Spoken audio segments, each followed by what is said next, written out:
তো hello friends, কেমন আছো সবাই? এখন আমি তোমাদের সাথে শেয়ার করছি, এটা হচ্ছে ঝিঙে দিয়ে আলু দিয়ে মাছের ঝোল। তো আমি কড়াইতে প্রথমে তেল দিয়ে দিয়েছিলাম, এখন পেঁয়াজ দিচ্ছি আর পেঁয়াজগুলো একটু ভেজে নিব। হ্যাঁ, আমি কীভাবে রান্না করছি এটাই তোমাদের সাথে শেয়ার করছি। সিম্পল তরকারি। এই দেখো, এটা হচ্ছে ঝিঙে এবং আলু, এটাও দিয়ে দিলাম।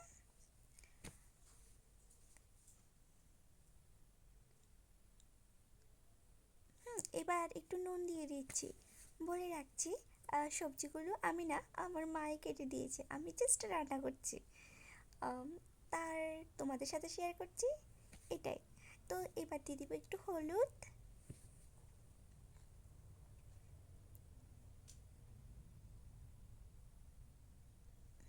একটু হলুদ দিয়ে দিলাম। এবার একটু নাড়াচাড়া করে দিব।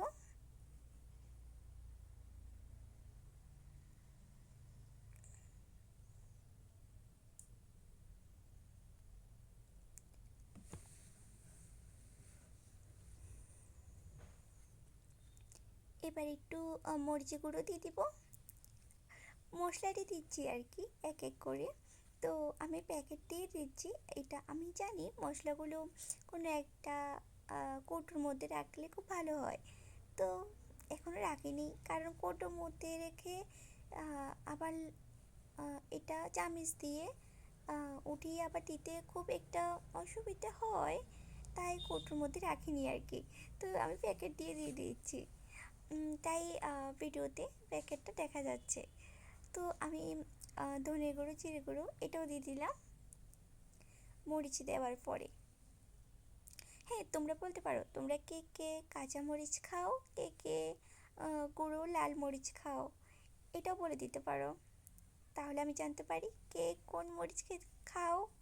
আর আমি বেশি বেশি রান্না করার ক্ষেত্রে গুঁড়ো মরিচটাই বেশি ইউজ করি, এটাই আর কি। একটু ভাজি ভাজি হয়ে গেছে। তো এবার আর একটু পরে ঝোল দেওয়ার সময় হয়ে গেছে, তো ঝোল দিয়ে দিচ্ছি, কারণ আমি ভাবলাম পরে দিব, তো এখনই দিয়ে দিচ্ছি কারণ এখনই ভাজি ভাজি হয়ে গেছে। তো হ্যাঁ, এবার এক এক করে মাছের টুকরোগুলো দিয়ে দেবো। খুব তাড়াতাড়ি করে রান্না করছি তো তাই। না, আমার কোনো কাজই নেই, তো তারপরও তাড়াতাড়ি করে রান্না করছি।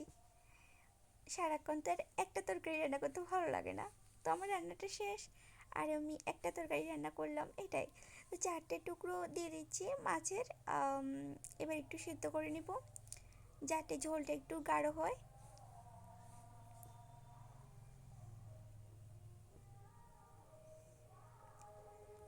রান্না হয়ে গেছে, এই দেখো ফাইনাল লুকটা এইটা। বাই।